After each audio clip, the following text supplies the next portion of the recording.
जो खानदानी रईस हैं वो मिजाज रखते हैं नर्म अपना। तुम्हारा लहजा बता रहा है तुम्हारी दौलत नई नई है। मशहूर शायरा शबीना अतीब की ये पंक्तियाँ उस वक्त और भी मौजूद हो जाती हैं जब अचानक फर्श से अर्श तक पहुंचने वाले दौलतमंदों की चर्चा होती है। और आज की खास रिपोर्ट में हम छत्तीसगढ़ के ऐसे ही दो भाइयों की बात करने वाले हैं जो अंडे बेचकर अचानक से ही करोड़पति हो गए और देखते ही देखते उनका लहजा सोशल मीडिया के जरिए पूरी दुनिया की नज़र में आने लगा।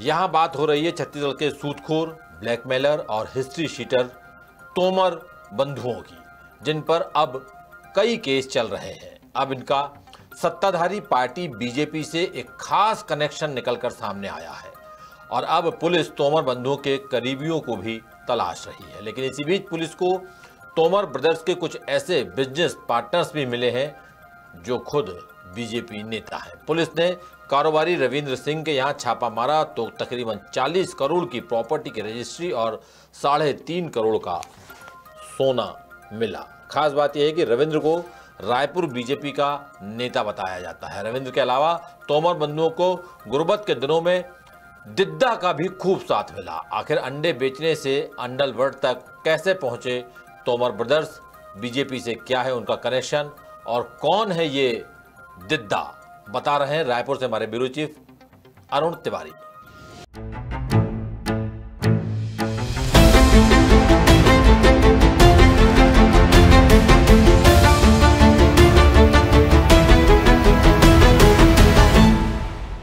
छत्तीसगढ़ में अंडे बेचकर करोड़पति का तमगा पाने वाले तोमर ब्रदर्स इन दिनों खूब चर्चा में हैं।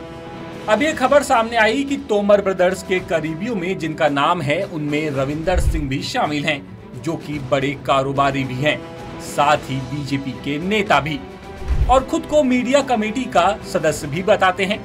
अभी मीडिया कमेटी के सदस्य हो या ना हो, लेकिन बीजेपी के नेता जरूर हैं। ये पार्टी कार्यालय में नजर आते हैं, साथ ही बीजेपी के हर कार्यक्रम में भी दिखाई देते हैं। कभी सीएम के साथ इनकी फोटो सामने आती है तो कभी ये पीएम मोदी का स्वागत करते हुए भी नजर आ जाते हैं। इन सब बातों से इतना तो तय है कि ये बीजेपी से जुड़े हुए हैं। पार्टी के पदाधिकारी भी मानते हैं कि रविंदर सिंह बीजेपी के कार्यकर्ता हैं। अब ये तो हुआ इनका एक पक्ष, लेकिन दूसरा पक्ष भी तो जानना जरूरी है। दूसरा पक्ष ये है कि ये सूदखोर करोड़पति रोहित और वीरेंद्र तोमर के करीबी हैं, या यूं कहें कि तोमर के बिजनेस पार्टनर। कम से कम पुलिस की इन्वेस्टिगेशन में तो यही सामने आ रहा है। पुलिस ने रविंदर सिंह के यहाँ छापा मारा तो इनका भी आलीशान बंगला सबके सामने आ गया। पुलिस को 40 करोड़ की रजिस्ट्री के दस्तावेज, 3.5 करोड़ का सोना, 10 लाख की चांदी, बैंक की पासबुक और एटीएम कार्ड इनके ठिकाने से मिले। छापे की कार्रवाई करीब 12 घंटों तक चली। पुलिस को 150 रजिस्ट्री के साथ 8 लाख कैश भी मिला, जिसे जब्त कर इनकम टैक्स को बता दिया गया है। पुलिस को शक है कि रजिस्ट्री और गोल्ड उन लोगों के हैं जिन्होंने तोमर ब्रदर्स से कर्ज लिया और बाद में तोमर ने ब्लैकमेल कर रजिस्ट्री के कागज हड़प लिए। सोना चांदी भी कर्जदारों का ही है। पुलिस इन्वेस्टिगेशन में ये बात भी सामने आई कि रविंदर और ऋषभ दोनों भाई तोमर ब्रदर्स के करीबी हैं और कई मामलों में लेन देन में भी शामिल हैं। पुलिस अब इनकी प्रॉपर्टी की जानकारी इकट्ठा कर रही है। रविंदर सिंह का कहना है कि उनके पास पेट्रोल पंप समेत दूसरे कारोबार हैं और ये पैसा कारोबार से ही कमाया गया है। तोमर बंधुओं के साथ ये तो सिर्फ एक कनेक्शन है जो सामने आया। अब चलते हैं दूसरे कनेक्शन की तरफ, बात करते हैं दिद्दा की।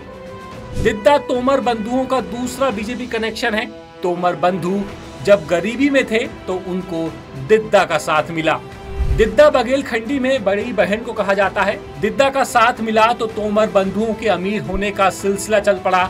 छत्तीसगढ़ में लगातार 15 साल बीजेपी सरकार रही और यही समय तोमर ब्रदर्स के लिए अमृतकाल बन गया।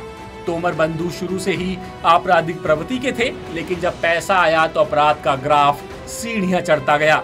इन्होंने सूदखोरी को अपना धंधा बनाया और डरा धमका कर जमीनों पर कब्जा करने लगे। वो छोटे कारोबारियों को 10% ब्याज पर उधार पैसा दिया करते थे। बाद में उनसे 10 गुना ज्यादा पैसा वसूल भी करते थे।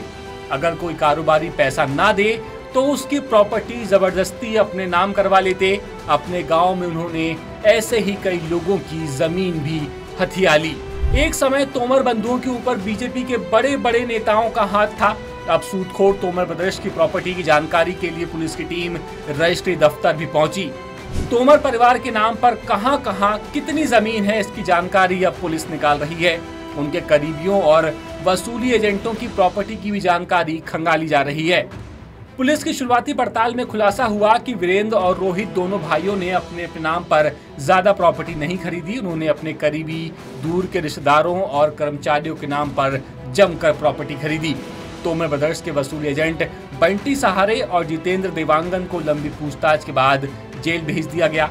दोनों से पूछताछ में पुलिस को सूदखोरी और ब्लैकमेलिंग के बड़े क्लू हाथ लगे हैं। सूदखोरी के मामले में पुलिस की कई और गिरफ्तारियां करने की तैयारी है। इसमें कुछ और लोगों के नाम सामने आए हैं जो सूदखोरी में शामिल हैं। पुलिस उनसे पूछताछ भी कर रही है। ठोस सुराग मिला तो इनके खिलाफ भी कार्रवाई होना तय मानिए। लेकिन दिद्दा कौन है, ये शायद छत्तीसगढ़ की जनता समझ गई होगी। लेटेस्ट, इन्वेस्टिगेटिव और इन डेप्थ खबरें देखने के लिए ज्वाइन कीजिए द सूत्र का व्हाट्सएप चैनल, सब्सक्राइब कीजिए यूट्यूब चैनल, लाइक कीजिए फेसबुक पेज और पढ़ते रहिए वेबसाइट www.dasudr.com।